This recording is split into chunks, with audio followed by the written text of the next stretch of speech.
ಸಲಾಂ ವಾಲೇಕುಂ ಸಲೀಂ ಖಾನ್. ವಾಲೇಕುಂ ಸಲಾಂ. ಬನ್ನಿ ಕೂತ್ಕೊಳ್ಳಿ. ನೀವು ಯಾರು ಗೊತ್ತಾಗಲಿಲ್ಲ. ಹೇಳ್ತೀನಿ, ಕೂತ್ಕೊಳ್ಳಿ. ಮೊದಲು ಆರಾಮಾಗಿ ಕೂತ್ಕೊಳ್ಳಿ.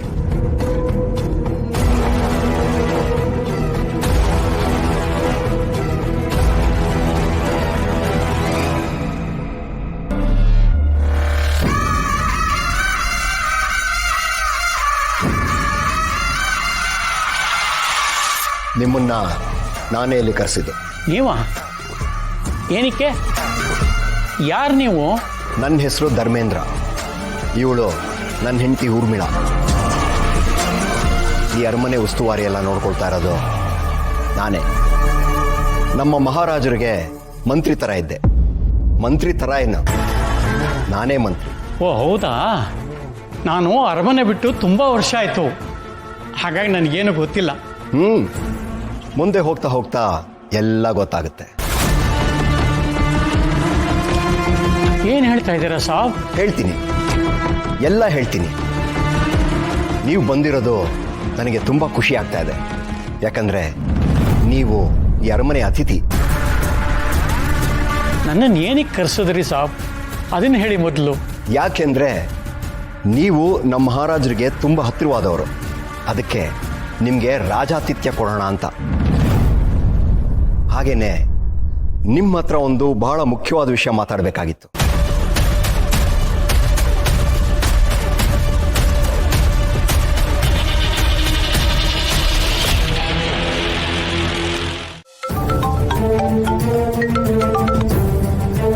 ಹಲೋ ಅಪ್ಪ. ಮಗಳೇ, ಹೇಗಿದೆಯಾ ಮಗಳೇ? ಅಮ್ಮ ಹೇಗಿದ್ದಾಳೆ? ಅಲ್ಲಿ ನಿಮ್ಗೇನು ಸಮಸ್ಯೆ ಇಲ್ಲ ತಾನೆ? ಆರಾಮಾಗಿದ್ದೀರಾ ಅಲ್ವಾ? ನಾವು ಆರಾಮಾಗಿದ್ದೀವಪ್ಪ. ನೀನ್ ಹೇಗಿದ್ಯಾ? ಆರಾಮಾಗಿದ್ಯಾ ತಾನೆ? ಎಷ್ಟು ದಿನ ಆಯ್ತಪ್ಪ ನಿನ್ನ ನೋಡಿ. ಅಮ್ಮಂಗಂತೂ ನಿಂದೇ ಯೋಚನೆ. ನೀನು ಎಲ್ಲಿದ್ಯೋ, ಏನ್ ಮಾಡ್ಕೊಂಡಿದ್ಯೋ ಅಂತ ಕೊರಗ್ತಿರ್ತಾಳೆ. ನನ್ನ ಬಗ್ಗೆ ನೀವೇನು ಯೋಚನೆ ಮಾಡಬೇಡಿ. ನಾನು ಸುರಕ್ಷಿತವಾಗಿದ್ದೀನಿ, ನನಗೇನು ಸಮಸ್ಯೆ ಇಲ್ಲ. ಆದಷ್ಟು ಬೇಗ ನಿಮ್ಗಳನ್ನ ನೋಡೋದಕ್ಕೆ ಬರ್ತೀನಿ. ಅಪ್ಪ ನಮ್ಮನ್ನ ನೋಡಕ್ ಬರ್ತೀನಿ ಅಂತ ಹೇಳ್ತಿದ್ದಾರೆ. ನಾವು ನೋಡಿದ್ರೆ ಇಲ್ಲಿದ್ದೀವಿ. ಇದೆಲ್ಲ ಅಪ್ಪಂಗೆ ಗೊತ್ತಾಗ್ಬಿಟ್ರೆ? ಹಾ ಆಯ್ತಪ್ಪ. ಆದ್ರೆ ಒಂದು ವಿಷಯ ಮಗಳೇ, ನೀನು ಅಮ್ಮ ಆದಷ್ಟು ಸುರಕ್ಷಿತವಾಗಿರಿ. ಮೈ ಬರಿಬೇಡಿ, ಎಚ್ಚರಿಕೆಯಿಂದ ಇರಿ. ಎಲ್ಲ ಕಡೆ ಆ ಧರ್ಮೇಂದ್ರ ಅವನ ಜನಗಳನ್ನ ಬಿಟ್ಟಿದ್ದಾನೆ. ಅಪ್ಪ ಎಲ್ಲೂ ಹೋಗಲ್ಲ, ಇಲ್ಲೇ ಇರ್ತೀವಿ. ಹಾಗೆ ಆ ಮಣಿಹಾರ ಹುಷಾರು ಮಗಳೇ. ಯಾರಂದ್ರೆ ಯಾರಿಗೂ ಗೊತ್ತಾಗ್ಬಾರ್ದು. ಯಾರ ಹತ್ರನೂ ಈ ವಿಷಯನ ಚರ್ಚೆ ಮಾಡಬೇಡ. ಯಾವುದೇ ಕಾರಣಕ್ಕೂ ಮಣಿಹಾರದ ವಿಷಯ ಸ್ವತಃ ನಿಮ್ಮ ಅಕ್ಕಂಗೂ ಗೊತ್ತಾಗ್ಬಾರ್ದು. ನೀನು ಗೌತಮಿಗೇನು ಹೇಳಿಲ್ಲ ತಾನೆ? ಇಲ್ಲಪ್ಪ, ಹೇಳಿಲ್ಲ.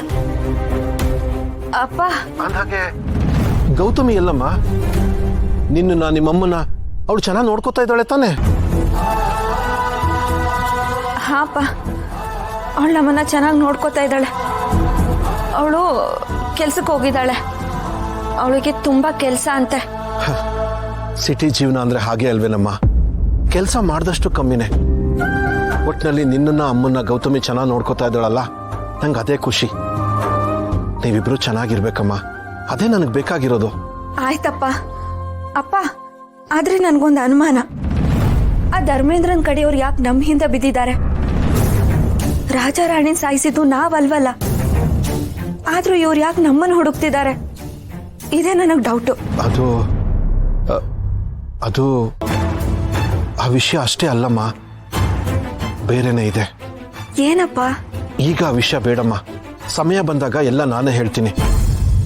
ಮಗಳೇ, ಆ ಮಣಿಹಾರ ಹುಷಾರು, ಅಮ್ಮ ಹುಷಾರು. ನಾನು ನಿಮ್ಮ ಮತ್ತೆ ಫೋನ್ ಮಾಡ್ತೀನಿ. ಅಪ್ಪ,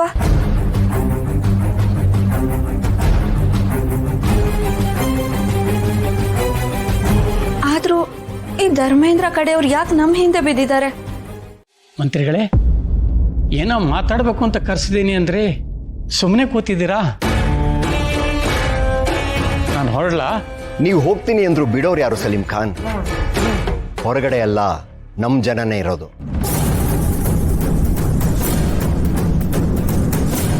ನೀವೇನು ಹೆದರ್ಕೋಬೇಡಿ.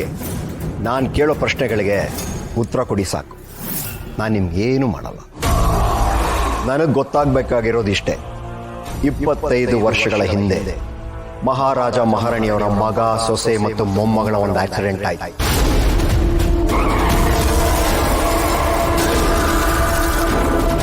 ಅಲ್ಲಿ ಏನೇನಾಯ್ತು ಅಂತ ನನಗೆ ಪ್ರತಿಯೊಂದು ಡೀಟೇಲ್ಸ್ ಬೇಕು. ಅದಕ್ಕೆ ನಾನು ನಿಮ್ಮನ್ನ ಕರೆಸಿರೋದು.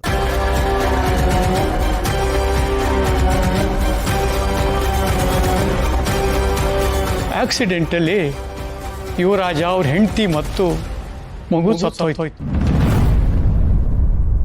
ಆದರೆ ನಾನು ಕಾಲು ಕಳ್ಕೊಂಡೆ, ಬದುಕುಳಿದೆ. ಅಷ್ಟೇ ನಡೆದಿರೋದು ಸಾವು. ಹೌದಾ ಸಲೀಂ ಖಾನ್? ಅಷ್ಟೇನಾ ನಡೆದಿರೋದು? ಹಾಂ ಸಾಪ್, ಅಷ್ಟೇ. ಮತ್ತ್ಯಾಕೆ ನಿಂಗೆ ಪ್ರತಿ ತಿಂಗಳು ರಾಜರ ಕಡೆಯಿಂದ ದುಡ್ಡು ಬರುತ್ತೆ? ಅವ್ರು ಯಾಕೆ ನಿಂಗೆ ದುಡ್ಡು ಕೊಡಬೇಕು? ಒಂದು ಸಲ ಪರಿಹಾರ ಅಂತ ದುಡ್ಡು ಕೊಡ್ಬೋದು. ಅದನ್ನು ಬಿಟ್ಟು ಪ್ರತಿ ತಿಂಗಳು ಮಾಸಾಶನ ಅಂತ ಕೊಡ್ತಾ ಇದ್ದಾರಲ್ಲ, ಅದೇ ನನ್ಗೆ ಗೊತ್ತಾಗ್ತಾ ಇಲ್ಲ. ಅದು ಕಾಲು ಕಳ್ಕೊಂಡಿದ್ದೀನಲ್ಲ, ದುಡಿದು ಬದುಕಕ್ಕಾಗಲ್ಲ ಅಂತ ರಾಜ ಸಪ್ ಕಳಿಸ್ಕೊಡ್ತಾ ಇದ್ರು. ಇದನ್ನ ನಾನು ನಂಬೇಕಾ? ನನ್ನ ಕಿವಿ ಮೇಲೆ ಹೂವಿನ ತೋಟನೇ ಇಡೋ ಥರ ಕಾಣಿಸ್ತಿದೆಯಲ್ಲ ಸಲೀಂ ಖಾನ್. ನಿಜ ಹೇಳು, ನಮ್ಮ ಮಹಾರಾಜರು ನಿಂಗೆ ದುಡ್ಡು ಕೊಡ್ತಾ ಇದ್ದಿದ್ದು ನಿನ್ನ ಕಾಲಿಲ್ಲ ಅನ್ನೋ ಕಾರಣಕ್ಕ, ಅಥವಾ ಆಕ್ಸಿಡೆಂಟಲ್ಲಿ ಸತ್ತೋಗಿದ್ದು ಮಹಾರಾಜರು ಮಗ ಮತ್ತು ಸೊಸೆ ಮಾತ್ರ, ಮೊಮ್ಮಗಳು ಬದುಕಿದಾಳೆ ಅನ್ನೋ ಸತ್ಯನ ಮುಚ್ಚಿಡೋದಕ್ಕ?